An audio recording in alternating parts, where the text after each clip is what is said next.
Welcome to the Be Human Medicine podcast. I'm your host, Oliveyah Fisch. This is a space to practice. It's a space to return to your truth, deepen your self-trust, and remember who you're here to become. Together, we practice being human medicine for ourselves first, and then for the world. Let's begin. Let's dive in. Today, I'm joined by Raluca Germain. Together, we are exploring this month's theme, love-centered living. Welcome, Raluca. Thank you. Yes, I'm so happy to have you here. Thank you for joining the first teaching podcast on the platform. Yay, I'm so happy to be here. You and your work seem to be this beautiful embodiment of love. Creativity bursting with love, essentially, art bursting with love. And I'm a fan of all of your products. I've got your cards and I've got a blanket that you have sitting that I bought from you sitting over there in the corner. You were at my house a couple weeks ago, and we had a impromptu gathering in my backyard.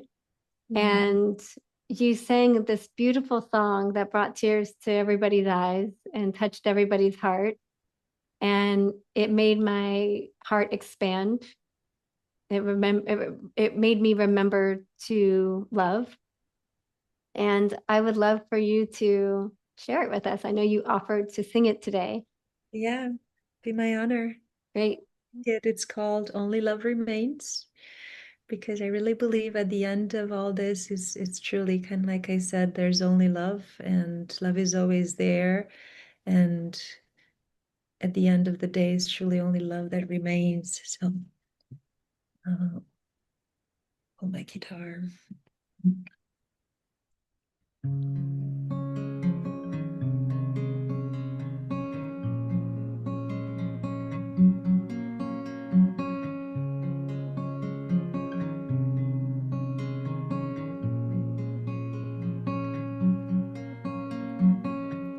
The light of a new morning gently rolling to a new day.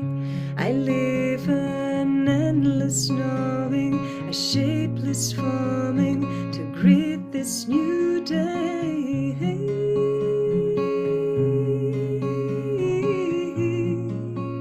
A new day is coming.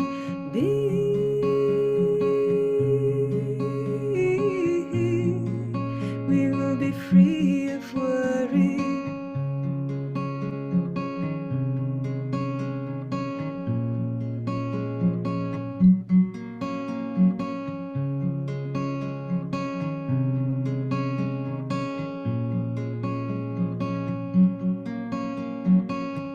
I still remember all the things you told me, the plans that we made, the shattered dreams of hoping for a belonging to you and to this place.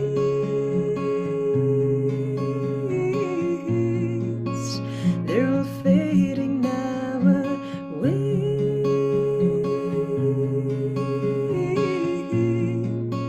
At the light of a new day.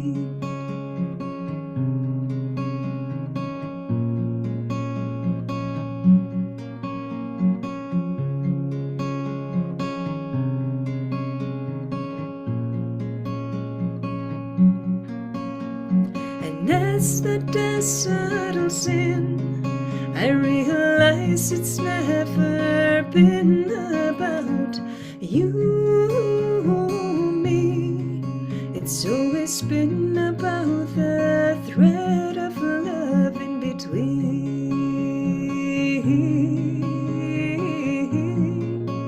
It's the only thing that's real.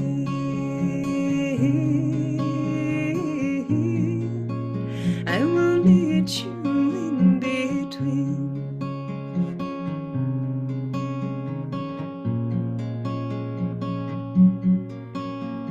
And as the dust settles in, I realize it's never been about you, me. It's always been about the thread of love in between. It's the only thing that's real.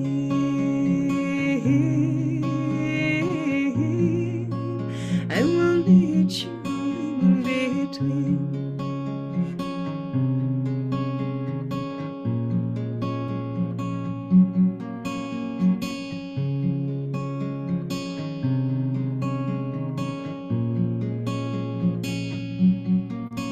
At the light of a new day, I release all the pain. At the light of a new day, only love will stay. At the light of a new day, I release you. May you find your way.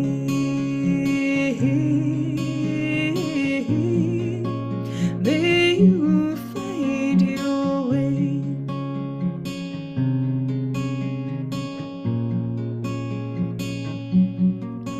As I learn to let go, I realize that I am the love, and that love always flows till the end of time.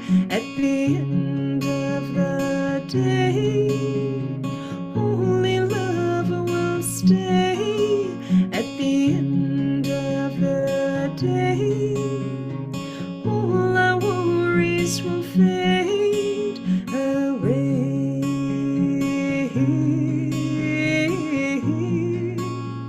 'Cause only love remains.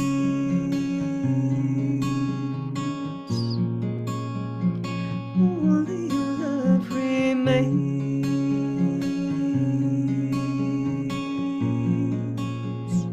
Only love remains.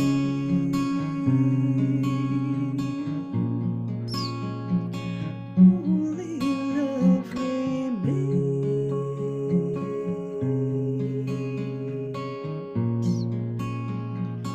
Only love remains.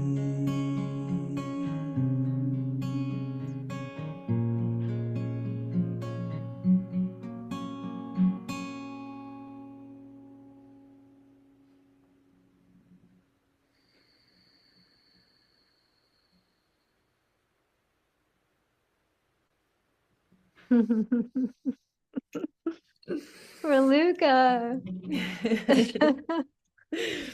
Thank you. I feel like I just got a beautiful, beautiful bath of love washed over me like a waterfall down from the crown to the ground.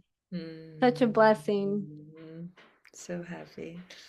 So happy. So happy to sing this song and with you here today. Yeah, thank you. Thank you. I'm wondering if you can share with people what shaped a bit of your journey and the work that you do today. Mm-hmm. Well, kind of like I said, the creation has always been part of me, and it's Mm-hmm. always been fascinating to me how you can turn like from nothing into something. And again, what is behind that? What is the force that brings that into existence? Because I always feel like I'm just the vehicle for it. I put in the hours and the discernment for it, but in reality, it's not fully coming. It does never feel like it's fully coming from me. And that to me is extremely fascinating. And at a personal level, it feels like to me as is it's the closest thing to divinity, to kind of be in touch with divinity. So that's what creation has always been for me. And ever since I was really young, I was just always making something. And in time, I realized that, that like I kind of combined everything together and realizing that all along, I've never been interested in just making things or just making art. Not that there's something not okay with that, for me, it's always been like, what's behind it and what's the meaning and how can I share my love? Since I love so much creating, how can I bring that into the world? And my creations evolved a lot over the years. I've been into the realm of, while I was going to architecture school, I did a lot of jewelry design, which I learned so much, and then evolved into the writing and weaving. And every creation through every creation, I explore different facets of myself too. And most of them have, even my whole again deck was a result of my own limitations, and trying to really create a new template of living for myself, because I grew up with a lot of limitations. So I've been carrying disempowering beliefs for quite a long time in my life. And at some point I realized there's nobody to blame. In reality, there's just, I have the power to change my life and redirect my life, but I needed kind of like a template, like how would I like to live my life? And so I turned those into material things and into songs, and then here we are. Amazing. Hopefully many more years to explore this realm of creation that is, I've always felt like I was born to create. Like for me, Mhm. creating is like breathing. And it's just, I think we all have actually that creativity in us. It's this force of life that wants to flow through us. It's so beautiful.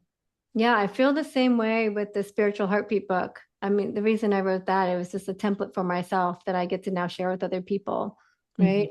And I Mhm. think that that's where, you know, authentic creation comes from, right? Mhm. Not necessarily trying to do something.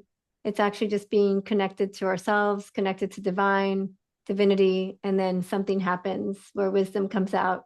And then you're like, oh, there's a template. Mhm. Cool. How many people can I share this with? Maybe it will be helpful, right? Mhm. Maybe Mhm. it will touch somebody else too. Yeah. So I love that. I would love for you to talk more about your deck. And I know you have a card in your deck that's named Love. I actually pulled it out here. And for those watching the video, I'll share it on my screen here. This is what it looks like. And each card that you have is just such a beautiful, beautiful art piece. Mm. Every week I pull a card for the group that I lead in my group coaching container. And it's probably the best part of our week together is pulling one of these cards. And then I have a frame close by near the windowsill where I put it out framed for the week. And it's such a beautiful ritual. Mm. Um, That. I would love for you to read to us the card on love and maybe share with people your template for love. Yeah. Would you be willing to do that? Yeah, I'd love to do that. Yeah, for those that are listening, I created this deck and I named it Whole Again. And it's kind of like a roadmap or a doorway into ourselves. And there's 42 cards with different drawings and 42 poems. So the one that I'm going to read is the love card, which is actually the first one that I drew in 2019. Yeah. Love. Love is a force field, a magnetic resonance, a knock on your door asking, will you let me in? At the root of every violence towards oneself or another is the lingering void left by the love that was once not received. May you be the antidote to the suffering you see in the world by pouring more love into what seemingly cannot be loved. What if your greatest lesson in life is to expand your capacity to love? Love everything into being, love everything into becoming. Clear the path to love so you may experience how expansive your being truly is. Love all parts of yourself so you may love others. Everything is here to teach you how to love more. Every experience is designed to allow more love to come through. You only lose when you don't let love in, and you only lose when you don't choose love. Breathe in love, breathe out love. You are the love. That's amazing. Thank you, Raluca, for reading that. Mm. I love the line, love everything into being, love everything into becoming. What a great line. Mhm. Yeah, oftentimes we feel like things have to be in a certain way for us to love them, but love is actually, and I think truly freedom. I love freedom and expansion. I'm here for that. And true freedom is to like love everything. Like you don't choose what you love. As long as you love everything, then you are, I think you're truly a free person.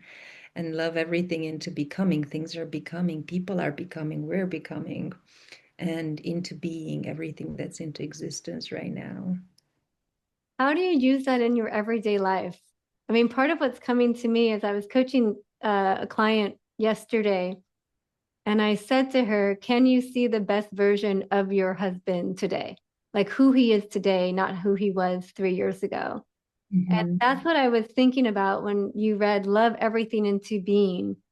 Like you can love it into being. You can actually manifest this love. You can create this love by you being love in that moment. You want love, you're going to go be that love. If Mhm. you want your husband's love, you want that connection, you want that intimacy, can you actually see the best loving version of him in this moment, allowing him to be different than he was before? So I'm wanting to kind of tie this into the practical with you. How do you apply this? How do you apply that to your everyday life when misalignment feels so easy sometimes, like reactivity to your triggers and dislikes and preferences? The world is constantly, giving me versions of my life necessarily that I don't always like, right? So I'm wondering how you shift to remembering what you wrote in here. Like, how do you pull it out? And you're like, what am I meant to do today? What am I doing today? Some, sometimes that's why I feel like it's cool. It's the small package you can carry with you. For me, and actually, there's another card that I'm that I'm writing about that. And this is just for me personally. I believe that the most important relationship is between us and divinity. That's the center of that's the center of my existence. And when I am in doubt, there are a few things that I do. Morning meditations for me are extremely important because it recalibrates me with who I really am. So I remember who I really am every morning. And that's important because it tells my subconscious too, like, what do I place importance on? And it's more of recalibration, remembering. That's one thing. And then another thing that I often try to do when I'm in doubt, I just ask this simple question, what would love do? Because I know I'm not going to be wrong with that. It's like, what would love do in this situation? And coming back to the relationship with divinity, once I understand that that's the most important relationship is between me and the divine, then I can try to see the divinity in the other person, and then I can go and have a conversation with that part in them. And that part also, that holy part that we all have in us, that light part is actually it's not just the light, it's combined of both the light and the dark. And I also try to remember that it's all part of the same creation. And who am I to judge it that one is better than the other, because they're all part of the same divine creation.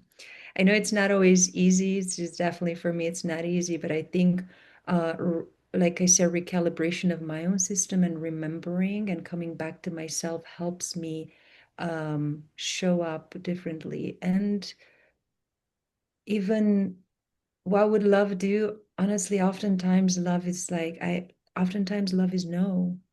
So oftentimes I'm like, wow, this is no. In order to love you, I have to take a break. I have to, keep the distance. And that was a very hard lesson for me because I always thought that love is yes. It's just all yeses. But actually, if we're here to feel more love and to expand our capacity to love, which I truly believe so, we expand as human beings by expanding our capacity to love, then doing anything you can to feel love is really important. And sometimes that's what it means, is just take a break. And if you find yourself in reactivity, as we all do, we just sometimes that works best. Amazing. I think that's such an important reminder that oftentimes love is going to give you a no, like the thing that you have to stop doing or what you have to give up, not always what you add on or say yes to, or bring, it doesn't always lead to even more connection, right? Sometimes it is that distance, like you said. I would Exactly. love for you to talk a little bit more about these practices, meditation and morning ritual. Mhm. Um, can you share a little bit with people about the practices that allow you to embody this principle of love? Mhm. Yeah, that my practices have evolved over the years. And while I tried, especially with my whole again deck and having in the past more, I could say rigid jobs, like 9 to 5 jobs, um, and then switching some years ago into having my own business. I had to learn a lot of things. I had to learn, like, how do I navigate this? How do I create a structure for myself so I get things done? How do I stay truthful to myself? So these practices have evolved. And where I am in my life right now, I actually kind of go with the flow of my own body. But to even listen to my own body, I need the stillness. So that's why the mornings are extremely important, because whatever I focus, it feels like whatever when I open my eyes, whatever I focus my attention for the first few hours is how my day will unfold. So if I just sit, I used to meditate for an hour every morning. Now I don't. I meditate even just for like 10, 15 minutes. And then there are times in my life where I meditate again for an hour, but that's a lot of time. There have been times too when I began every morning with singing, which singing is such a powerful way to, again, to recalibrate your body and connect to the divinity within you. Right now, I try to meditate, definitely meditation and that stillness, and actually not talking to anybody in the morning. And just keep that. There's also almost like a sacredness. It's like I am making a statement that I am here again for that relationship between me and divinity, the divinity in me and the divinity in others. And I'm trying to clear that channel over and over every morning so I can show up in the world more lovingly, with more patience.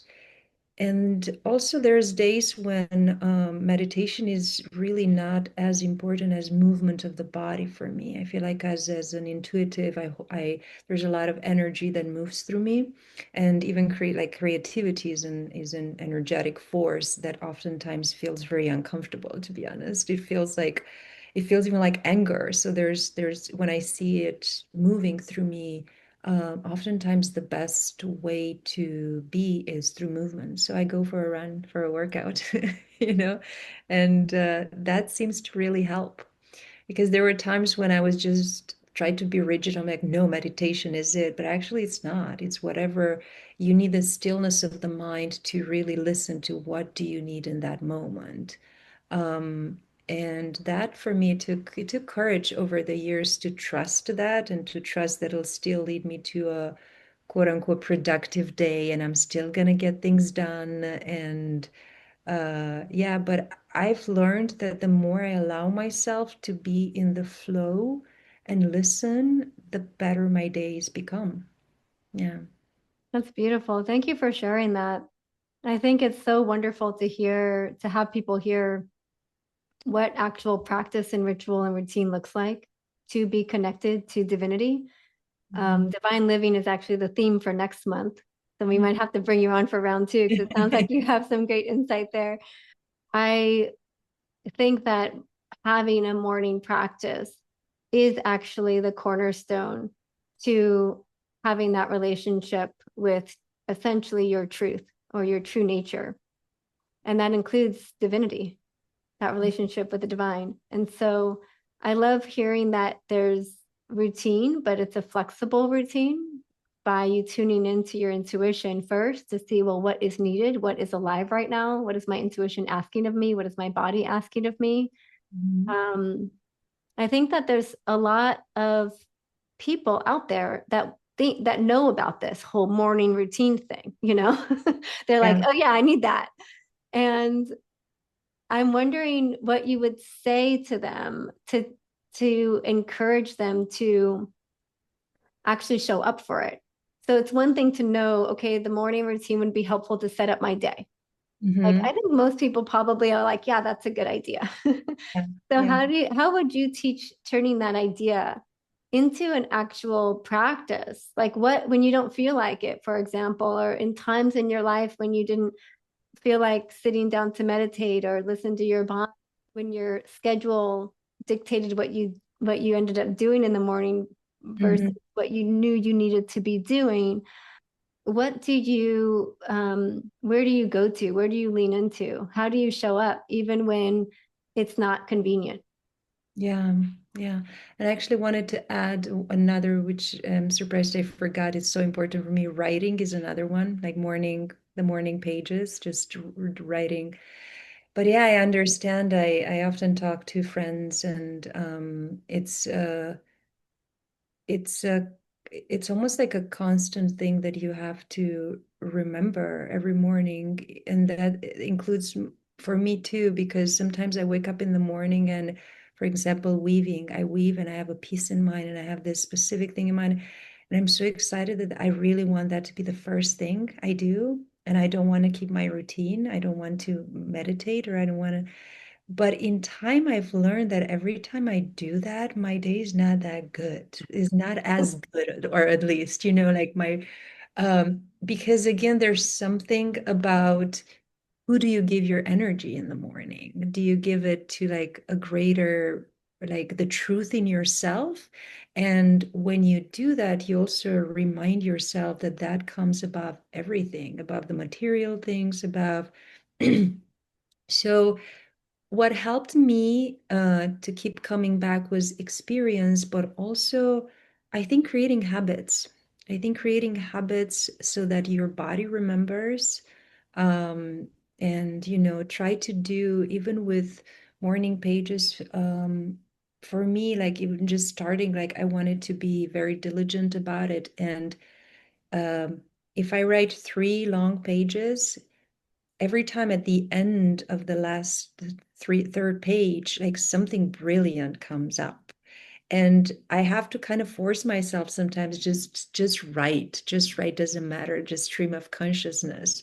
So I would suggest actually try to create habits and push yourself to do it, because once you realize how much good that brings into your life, it's kind of like working out too. Once you realize, like I drive every day to the ocean, and not quite every day, but I drive to the ocean when I go for a run, and I don't even know how I do it and when I get the energy, but I think that my body remembers how good I feel from a run. So then I would just do it. And I don't think anymore that that's, a 10-minute drive.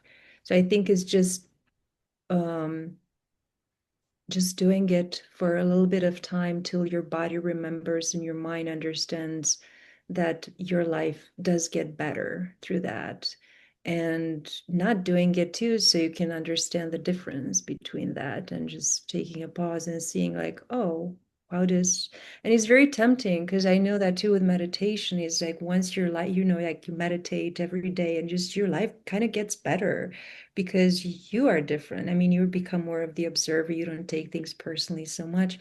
And then you're like, what? You can be like, why do I need to meditate? Because my life is good. But then it doesn't stay that way because nothing stays the same anyway. Yeah, it's kind of like I want a really strong body, and then you go to the gym once and you're like, great, I'm done, Yeah, you know? yeah, And so, yeah, yeah. it's the same. I love hearing some of these practices. So the Artist's Way is the book you're referring to, and the teachings of Julia Cameron of morning Yes. pages. So for those people who don't know what that is, I would recommend checking that out. Mhm. Um, I do morning pages every day as well. It sounds like we have very similar practices. I think that one of the things that you just said, I want to flesh out a little bit more because this can be a teaching element. Because we're going to move to the teaching portion of this in a moment, but there is something beautiful that happens when you just sit and write, when you just decide, I don't even know what I'm going to write, just I'm going to write some pages down and I'm going to write whatever I want to write. Mm-hmm. And then from there, like you said, wisdom comes through in the end.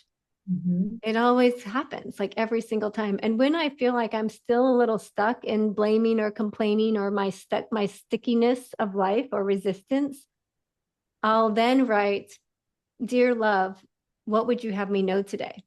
Mm. And then from there, wisdom comes out. Yeah. So that is one of my morning practices as well, is, morning pages, flesh it all out, flesh it all out. Wisdom comes sometimes very quickly after a page. Sometimes it takes a little bit. And if I know it's just time to shift from, writing about tasks or writing about annoyances or frustrations or places where I'm contracted, asking that question, "Dear love, what would you have me know today?" is just the most important question, I think, of the day. Mm-hmm. And I think you mentioned that as well too, of something like, what would love do in this moment for that recalibration that you do. So Mm-hmm. I think that I would encourage people to lean into that if they don't have a morning practice. I think journaling is a, a really accessible way to lean into creating ritual for yourself. Mm-hmm. I like to meditate for 45 minutes. Sometimes it is 10 minutes, but having some amount of quiet in the morning, intentional quiet time, is very important to me as well. And I'm a very kinesthetic person. My body needs to stretch or move or sweat or do something in the morning, and usually outside, for me to have the most effective, impactful day that I feel like, okay, I didn't betray myself too much today. If I can start off with some kind of movement, within an hour or so after I wake up, that seems to reset something for me as well. And so I'm mentioning that because some of this is going to take some testing and tweaking and polishing for people to build that practice. And that's okay, like you said. And also, it changes. I recently just changed up my practices in the morning again because I'm constantly changing and needing new things. And maybe some days I have a longer time to pour into me than other days. So being able to create some flexibility, I think, is really helpful as well. Mm-hmm. So I'm going to ask you, Raluca, if you were to teach somebody, any of the listeners here, a practice that they can try today, or an insight that you want to share with them that has been helpful for you in this theme around love-centered living, what would that be? What would you want to teach? What can you teach the audience? Mm. I feel like there are many things that come to mind, but this is more of a reminder. I think it helps to um, remember as love, because love um, can be just a term. Sometimes it's hard to understand, like we're all love and light, like what does that even mean, right? Um, and if that's the case, I would suggest just starting with kindness or compassion or lean into that. And then it doesn't matter what you feel love for. Oftentimes we feel like we need to feel this universal love. Actually, it doesn't matter. Sometimes for me to feel truly love in my heart, I actually think about my cat. And I just like, it doesn't matter what it is. It could be your kid, it could be your cat, it could be the person on the street. It doesn't matter, your plant. Um, because we're talking about a frequency. And from that, you can expand more and more. And another thing that comes to mind is the reminder that love is always there. Oftentimes, when we're down and we just can't quite see the light, we think that we're lost. But love is actually always there. It's a universal presence that is there and will be there, kind of like this earth before us. After we're gone, it'll still be here. So, the same thing with love. Since it's always there, that means it's always accessible. And the truth is, it always wants to come to us. And learning to give love is important, but probably even more important is learning how to receive love, because it has to flow through you in the outer world. I feel like we're taught a lot about learning to love and expand and all that, but we're not taught enough about self-love and how important that is. And taking the time to really understand that and take clear action to prove self-love to yourself. And again, you can replace that with maybe with compassion or maybe with kindness, so that it's not so daunting that it's like self-love, like how do I even start, what do I do? um, but this reflection is really what comes to mind the most, is like, just remember that love is always there, even when you're down, even when you're happy, even it's a universal flow. And it's actually, I believe, that it's the strongest force in the universe too. And it's always accessible. It's not like it's denied for you. It's always there. Just kind of have to open up to receive and learn how to open up. Yeah. I'm gonna see if I can repeat that back, even to let it land in my heart space a little more. What I'm hearing you say is that love is always accessible, even if it feels like it's far away. It's like right there, it's in us, it's there. Mhm. I'm hearing you say that it's a frequency, like a vibrational, energetic frequency that you're tapping into. So just start anywhere, right? Like just start anywhere, love something, love Exactly. anything you feel like is accessible to you. Mhm. Like, okay, I can love my daughter. She's like really easy to love, like no matter what. Like I can just love up on my Abby. And then Mhm. from there I can expand. I can do that.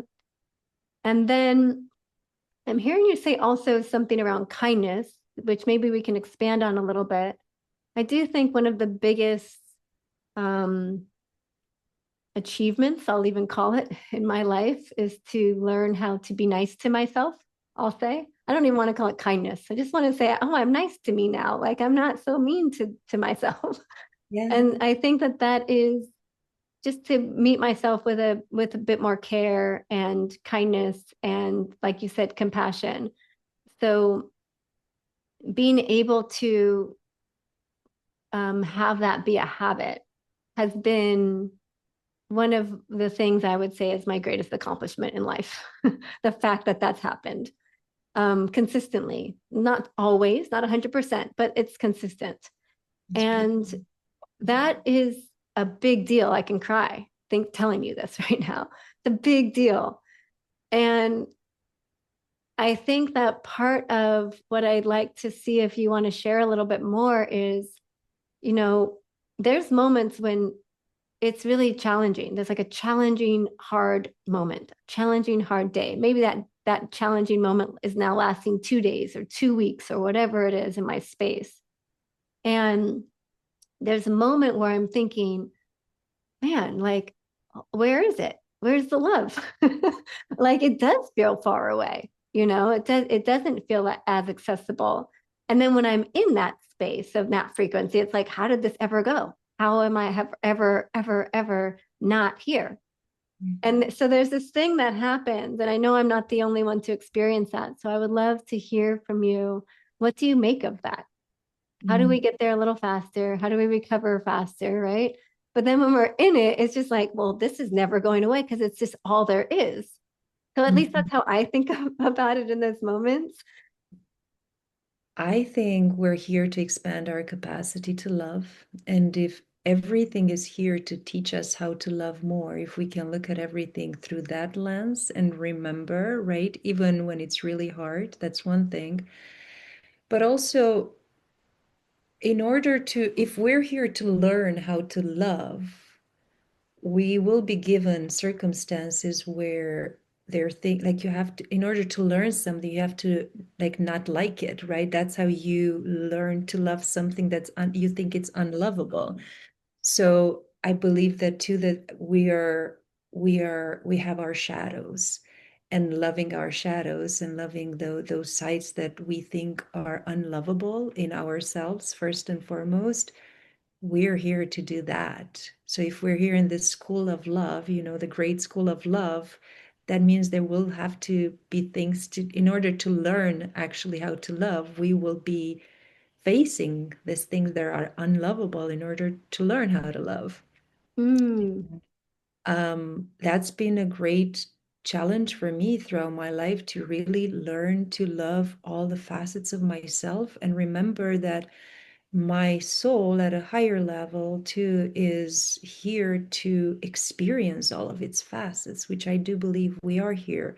Like we are really big human beings, spiritual beings that uh, have a multitude of facets. So if we're here to learn to love everything, we're here to experience everything. Maybe our soul really wants to experience that facet that people think it's bad, it's not good, it's unlovable. Well, in order to love it, you have to bring it to the surface. You can't just keep it there. And it's about learning how to love those like the ugly. Kind yeah, of how I say it in the deck, the ugly is beautiful when you look at it with the eyes of love, and the animal within you has gifts to offer when you honor the wild one within you. But until we do so, like we have to be facing them in order to learn how to love. I don't know if beautiful. I answered the question, but that's what came to mind. And Yeah, I think that's absolutely it. It's such a beautiful reminder. I think in those moments, when we're in that space of tension, I'll call it, or a challenging moment, what I find for me brings me back is recognizing that that challenge is not there to have me drop my baseline of consciousness. It's actually there to say, like you said, oh, you are here to expand your capacity to love. So we're giving you something that's a bit tension, but you can handle it. And can you keep growing regardless of that tension? Can you actually just choose love again, even with this tension? Even though you exactly. don't like this, even though this is not meeting what you prefer, and your personality or your ego, can you actually keep going and say, yeah, I choose it again? Because that is expanding our ability to love more, is by saying, yes, I love anyway. Yes, and growth just it won't always feel comfortable. And in fact, growth happens through tension, the slightest tension, even if it's a slight tension, but just generally growth happens that way. Yeah. Beautiful. I'm wondering if you were to talk to the next generation, if you were having a conversation with my daughter and you were going to share something with her that she won't forget. And she's like, oh yeah, I remember that Raluca told me. I would love to know what you would say to her about love. Hmm. I don't know if I would tell her about love necessarily. I feel like what I would want to tell her is to stay true to your nature and always remember who you are. Like, don't let the world decide who you are. And I hope she finds practices when she grows and as she grows to continue being, because I think that's so important for us to know ourselves and like really honor the nature that you have. So I think that to me is something that I think generally the world would be a better place if we knew ourselves, and true we change, right? But there is an innate nature in us, and if we follow that, um, I think our lives can be really good. And yeah, I think I would tell her about that. Just be true to your nature, be true to yourself, because the world will always tell you who you should be and what you should get and all of that. But we know. And another thing that for the new generation is like I hope we can because there's so much technology that's being developed. Um, and I believe in technology and I love technology. I just feel like if it comes from a heart center, like combining the heart-centered life with high technology, maybe that's just my dream, so that it becomes very balanced and it takes us truly further, not backwards, and not to a world that is not as good as we have right now. So. Mhm. Yeah, can it bring us actually more connection, right? Mhm. I would love to just take a moment to promote you if that's okay, and have you shamelessly promote yourself. But as a lot of my clients know, I'm a big fan of this beautiful deck. It's my favorite deck, Whole Again. And these cards are just really a masterpiece. Each one of them is just truly, these are the cards I've got in my hands here. And they're just a full expression of love in these cards. It's something that this isn't another, we talked about morning practices. This is what I do at least once a week for my morning practice. And I know you have a website with lots of products for sale as well. Is there anywhere you want to direct people, or anywhere people can find you easiest or connect with you? Yeah, the easiest is through my website, ralucagermain.com. I have this deck of cards, like you said. I'm also a weaver. So I do it, and I always think about it as like a cohesive system of, but they all speak the same language of bringing more awareness and inviting people to look within themselves. So the deck of cards kind of provides the roadmap of how to do that and just opens doorways. Then there's the music, and my weavings are also I look at them as visual meditations within spaces, and they're not necessarily a typical type of weaving, meaning that I weave with this waves and how I see energy flowing. And weaving typically is a grid, but I use like the warp as the first lines that are straight lines, and then the rest are kind of flowy.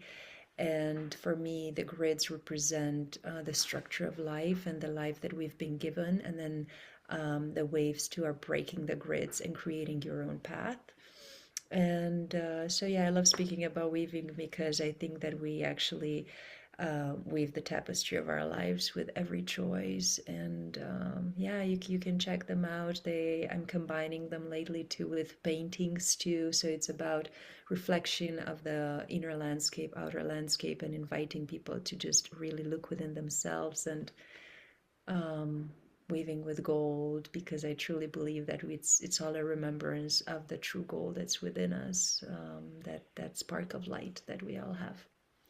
Yes. Amazing. Thank you so much. I know I was on your site recently, and I think I might have to purchase one because there's an empty wall behind me in my new office still. And I think one of them is called Emerald Paths or something like that, with the green and the kind of Yes, gold. yeah. And it called to me. So I'll either have to have you create something for this wall or purchase that one. Yes, Um, the greens, yeah. yeah, greens are fun. Thank Mhm. you so much. Yeah, everyone go check it out, ralucagermain.com, and I'll have it in the feed as well so everyone can see it. And I know, Raluca, you love to kind of stay behind the scenes as this epic intuitive and this amazing creative artist. So I just want to say thank you for being here and just having this conversation, face to face and amongst the audience and the clients and the community that I have. What a gift. What a gift. Thank you Thank so you much. as well. Thank you as well. It's been really a pleasure. I always enjoy our conversations, and you made this so easy, so it doesn't feel like yeah, we're having a beautiful conversation about love. So thank you as well. Yeah. Thank you for being here. If this episode resonated, subscribe and share it with someone who would love it too. And if you're ready to go deeper, start your 14-day free trial of the Be Human Medicine app. The link is in the show notes. Until next time, stay open and keep becoming.